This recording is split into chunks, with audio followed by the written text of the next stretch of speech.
dua pelaku pencurian puluhan barang elektronik di Simelu, tim Reskrim Polres Simelu juga berhasil menangkap 2 agen dari hasil pengembangan kasus pencurian tersebut di Medan, Sumatera Utara.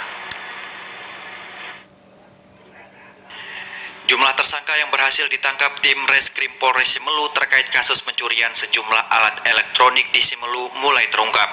Jumlah tersangka yang terkonfirmasi sebanyak 4 orang.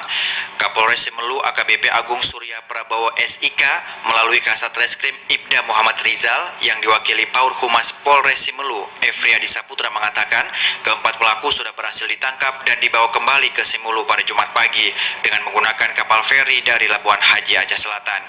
Dari 4 orang yang ditangkap, 2 diantaranya merupakan agen yang ditangkap di kota Medan, Sumatera Utara.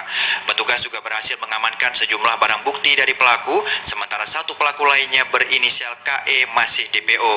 Dari penangkapan di 2 lokasi berbeda itu, petugas berhasil menyita sejumlah alat bukti, diantaranya 18 unit komputer, 17 unit headset, 3 unit laptop, 1 paket server CCTV, dan berbagai jenis barang elektronik lainnya.